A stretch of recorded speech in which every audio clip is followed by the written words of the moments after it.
Election commission एक permanent body है, independent body है और इसका वर्णन आर्टिकल 324 में दिया हुआ है। इसका मतलब ये संवैधानिक निकाय है, कॉन्स्टिट्यूशनल बॉडी भी है। इंडिपेंडेंट बॉडी का मतलब ये होता है कि एग्जीक्यूटिव और जुडिशरी और लेजिस्लेचर का एक लिमिट से ज़्यादा इसके ऊपर इंटरफेयर नहीं होगा। ये पार्लियामेंट के इलेक्शन कंडक्ट करवाती है, स्टेट लेजिस्लेचर के इलेक्शन कंडक्ट करवाती है, प्रेसिडेंट के इलेक्शन कंडक्ट करवाती है और वाइस प्रेसिडेंट के इलेक्शन कंडक्ट करवाती है। लोकल बॉडीज़ के इलेक्शन को कंडक्ट करवाने के लिए स्टेट इलेक्शन कमीशन होता है, उसकी चर्चा बाद में करेंगे। ये एक ऑल इंडिया बॉडी है। All India body as a whole इसको बोल सकते हैं, क्योंकि इलेक्शन कमीशन ऑफ इंडिया और स्टेट इलेक्शन कमीशन दोनों को अगर एज ए होल देखा जाए तो ऑल इंडिया बॉडी बन जाती हैं दोनों। इलेक्शन कमीशन की अगर कॉम्पोजिशन की बात करें तो चीफ इलेक्शन कमिश्नर होते हैं इसमें और अदर इलेक्शन कमिश्नर होते हैं। फिलहाल इस समय अदर इलेक्शन कमिश्नर 2 हैं और इनकी संख्या घटाई बढ़ाई जा सकती है, प्रेसिडेंट जैसा फिट समझें, जैसा ठीक समझें। टाइम टू टाइम प्रेसिडेंट इनकी संख्या को घटा बढ़ा सकते हैं, लेकिन जो चीफ इलेक्शन कमिश्नर होते हैं वो कंपलसरी हैं, वो एक रहेंगे ही रहेंगे। अगर वर्कलोड ज़्यादा आ जाता है तो रीजनल कमिश्नर भी अपॉइंट कर दिए जाते हैं प्रेसिडेंट के द्वारा। इलेक्शन कमिश्नर और रीजनल इलेक्शन कमिश्नर का टेन्योर और सर्विसेज प्रेसिडेंट डिसाइड करता है। प्रेसिडेंट का मतलब इनडायरेक्टली बोल सकते हो सेंट्रल गवर्नमेंट डिसाइड करती है। चीफ इलेक्शन कमिश्नर और 2 जो अदर इलेक्शन कमिश्नर हैं, इनकी पावर और सैलरी बराबर होती है। कभी कभी कन्फ्यूजन हो सकता है कि क्या चीफ इलेक्शन कमिश्नर इन दोनों पर डोमिनेट करता है, तो नहीं। चीफ इलेक्शन कमिश्नर और अदर जो 2 इलेक्शन कमिश्नर हैं, इनकी पावर और सैलरी बराबर होती है। और इनकी पावर और सैलरी किसके बराबर होती है, तो जो जजेस होते हैं सुप्रीम कोर्ट के, उनके बराबर होती है।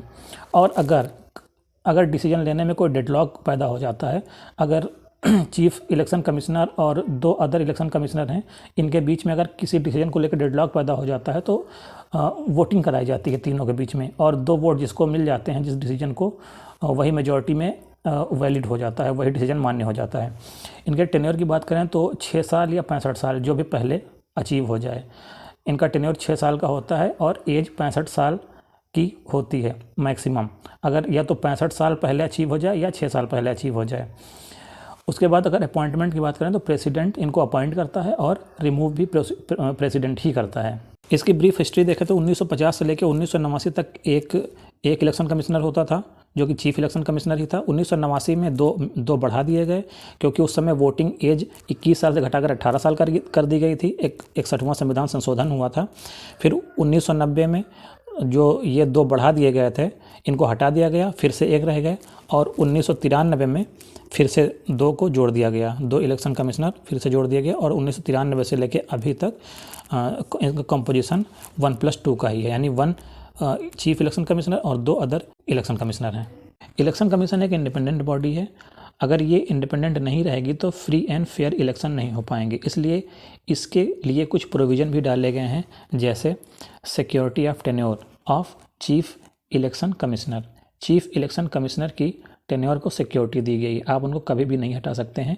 इसके लिए एक रिमूवल प्रोसेस होता है, और जो कि सुप्रीम कोर्ट के जज की तरह ही होता है। जैसे जिस तरह से सुप्रीम कोर्ट के जज को हटाना होता है, वो प्रोसेस फॉलो करनी होती है, सेम वैसी ही प्रोसेस चीफ इलेक्शन कमिश्नर को हटाने के लिए फॉलो करनी होती है, और इनको हटाता है प्रेसिडेंट। इसके लिए 2 ग्राउंड वेरी इंपॉर्टेंट हैं, जो कि जिसके आधार पे चीफ इलेक्शन कमिश्नर को हटाया जा सकता है।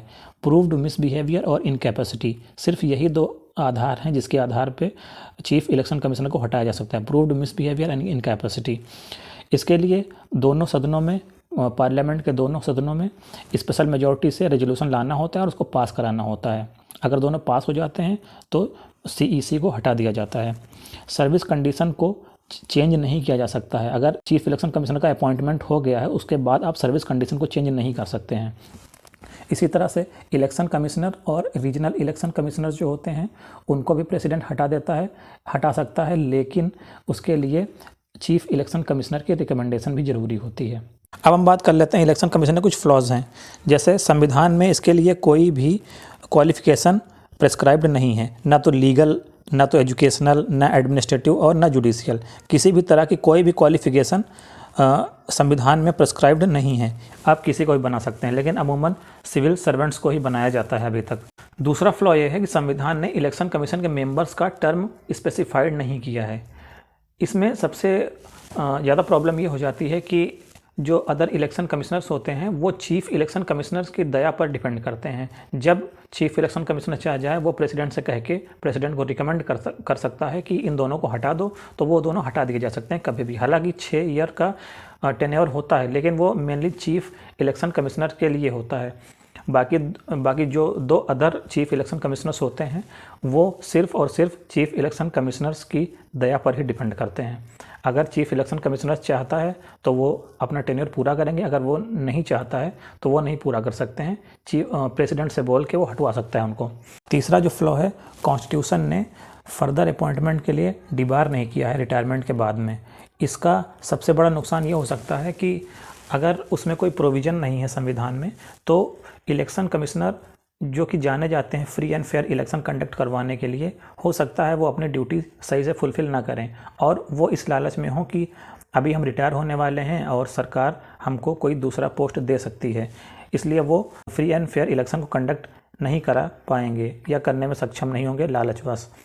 तो संविधान में अगर ये कोई प्रोविज़न डाल दिया जाए कि आप रिटायरमेंट के बाद 5 साल या 6 साल तक कोई भी पोस्ट, गवर्नमेंट पोस्ट होल्ड नहीं कर सकते हैं, तो हो सकता है कि इस पर थोड़ा सा रोक लग सकती है। अब लास्ट में हम इलेक्शन कमीशन के पावर्स एंड फंक्शंस को भी देख लेते हैं। ये टेरिटोरियल एरिया डिसाइड करता है डिलिमिटेशन कमीशन के आधार पे, मतलब कॉन्स्टिट्यूएंसीज़ को तैयार करता है, इलेक्टोरल रोल को तैयार करता है, कितने वोटर एलिजिबल हैं उनको रजिस्टर करता है, इलेक्शन शेड्यूल बनाता है, इलेक्शन कब से कब होंगे, कितने चरणों में होंगे, ये सब इलेक्शन कमीशन ही डिसाइड करता है।